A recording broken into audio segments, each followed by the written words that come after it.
Hello, everyone. Hello, Alora and Liam. Hello to Hayden and Olivia, to Jesse and Jacob, to Ashley. Who else are we missing? Vanessa. To Kaya and Addie and Vanessa. Hello to all of our children from Sunday school. You know what? We miss you guys so much. It's just not the same going to Sunday and going to church and singing, but not going down for Sunday school. It's not the same at all. But I'm very glad that you guys are stopping in to do these lessons with us and to watch our Sunday school lesson. I'm so glad that you stop in and do those. So tonight, you remember how last time we did, what did we do last time? Jellyfish? Octopuses. No, we didn't do jellyfish. We did octopuses. Well, we're going to follow along on the same line tonight, and we're going to do science and devotion at the same time tonight as well.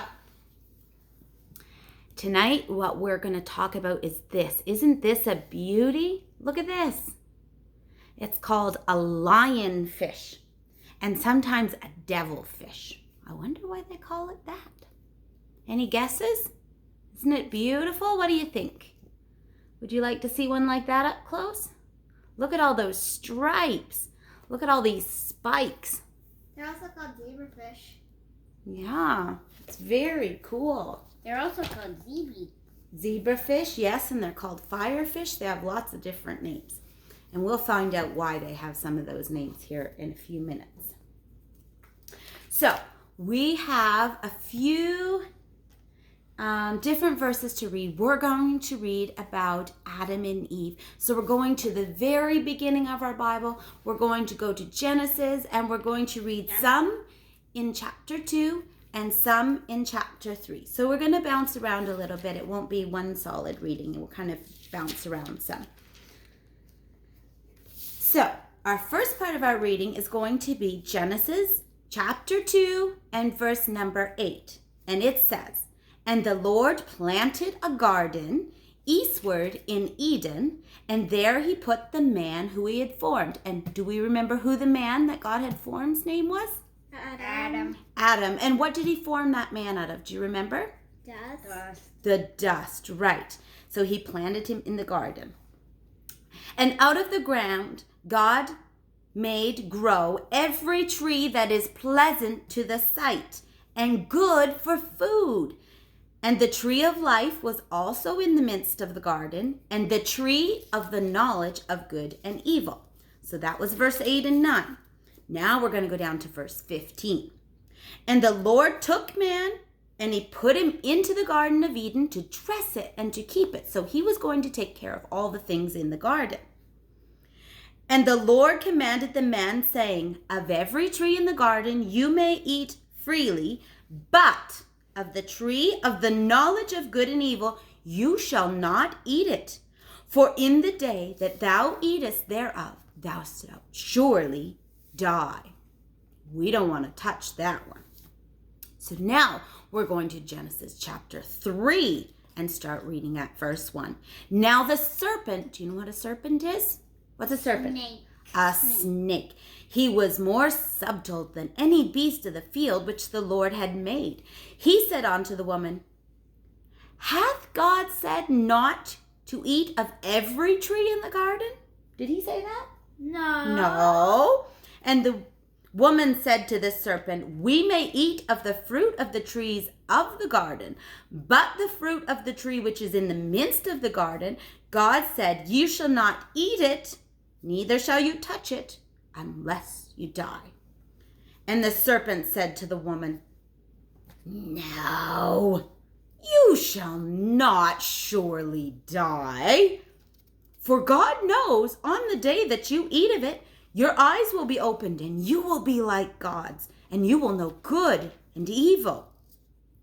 And the woman saw it, and she thought, it does look good for food. It is pleasant to look at. It's pleasant to the eye." And she wanted to be wise. So she took of the fruit, and she took a big bite. And you know what? She gave it to her husband, which was Adam, and he ate it too. Uh-oh. They did what God said not to do. And you know what? A lot of bad things happened because they did what God said not to do. Sin came into the world. Curses came into the world. The snake was cursed and said, go on your belly. And he had to crawl in the dust for the rest of his life. And he terrorizes humans, and humans terrorize him. And the garden didn't produce the same. They got knocked out of the garden, and the ground terrorized my sister very much. And the ground did not produce the same way. They had to work really hard. They couldn't just walk up to a tree for fruit anymore. They had to work hard, and there was weeds, and there was thistles, and there was thorns, and a lot of bad things happened because they looked and saw, wow, that looks good to eat, and they followed what their eye said looked good instead of what Jesus said, what God said you should not do. So we're going to learn about this fish. We'll show you in a sketch. Isn't he pretty cool?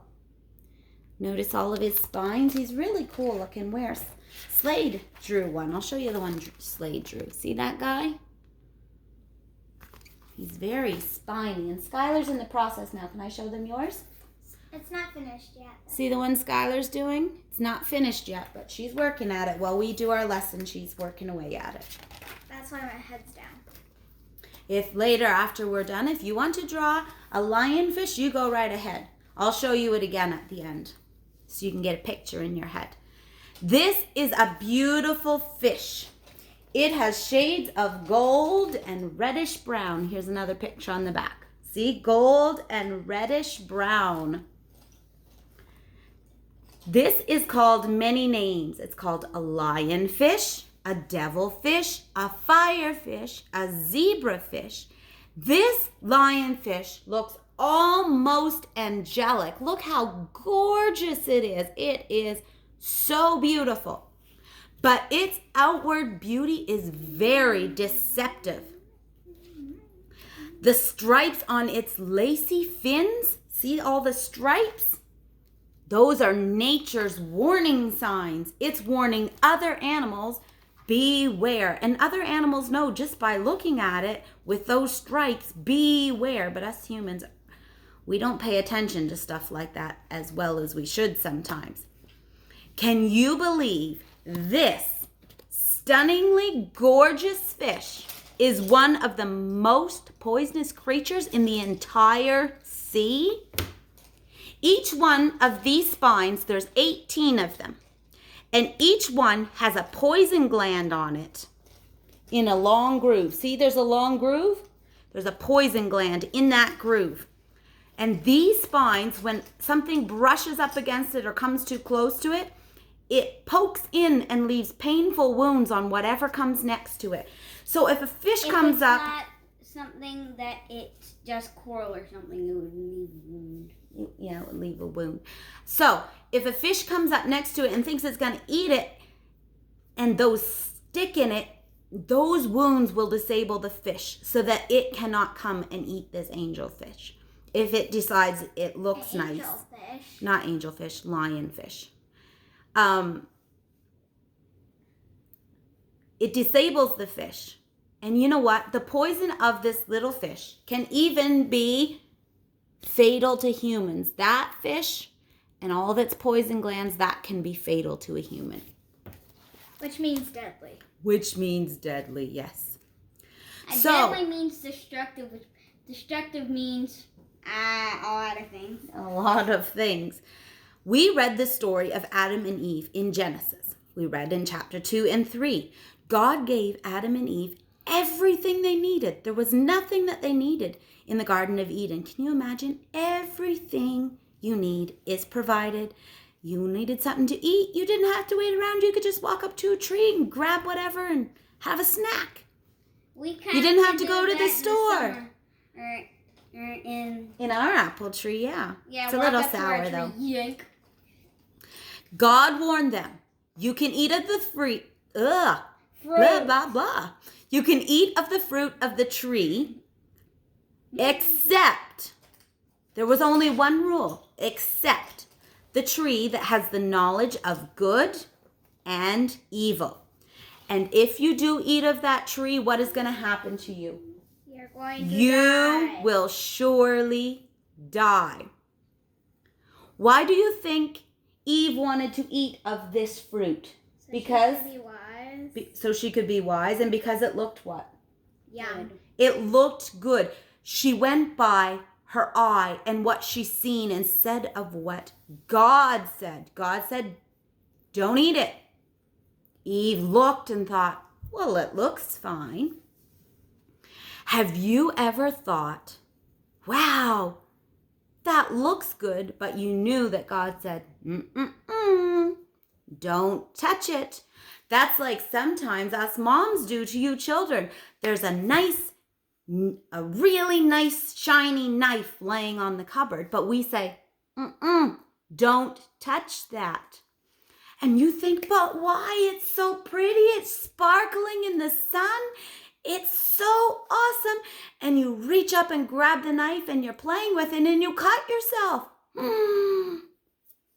Not everything that looks beautiful is going to be good for you. Sometimes it's harmful. So when the devil is trying to tempt you with things like when you see something at the store, here's a good example. You see a little toy at the store and you want it really bad, but your mom or your dad or whoever's taking care of you at that time says, no, we can't buy that this time. We don't have the money. We're not going to buy that. And the devil says, well, you should just take it. It looks great. Like, look at how cool that is. Just stick it in your pocket. No one's ever going to know. And he tempts you to steal. But you know what? If you take that and take it home, you're never going to be able to enjoy it because your conscience is always going to be after you because you know that it is not right to take something that does not belong to you. You know that it is wrong to steal. And so if you were to take it home, you would feel awful. You'd want to play with it because it looks really, really awesome. But you would feel bad every time you looked at it because you know it does not belong to you. And it will never make you happy. And more money will never make you happy. And remember, when you grow up, you don't have to join the in gang. You don't have to do drugs or smoke or do any of the things that is harmful to your body just to fit in. Just to look good. Looking good isn't always the right thing. You don't find your friends that way. It's not a good way to find friends. Whenever you disobey God's laws and fall into the devil's trap of lies, that leads to death. You may not die right now, but it leads to death. It leads to, say, death of your joy because you're not happy. If you've stolen something and taken it home, you feel so bad. Your joy is gone. It's stolen. Your joy has died. You are not excited anymore. You feel awful. So remember, just because something looks good and just because the devil wants you to think that it's going to be good doesn't necessarily mean it will. What we should always do is find out, what does God say? Because what did God say? Don't eat. And if they had to listen to what God said, everything would have been much easier on them. But instead they looked and they were like, oh, but it does look good. But remember, not everything that looks good is good. So always remember, what does God say about it? What God says about it will always be the truth. So, in closing, I'm going to leave you with a memory verse. It says, 1 Peter 5, 8-9. Be sober, be vigilant, because your adversary, the devil, walks about like a roaring lion, seeking whom he may devour. Resist him. Be steadfast in the faith. So always remember to do what is right. Be steadfast. Don't let him convince you of things that you know are not right.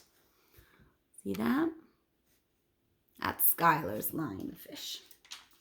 I'm gonna write the And memory if you were verse to on eat it it, you later. would probably die as well because of the poison. All right.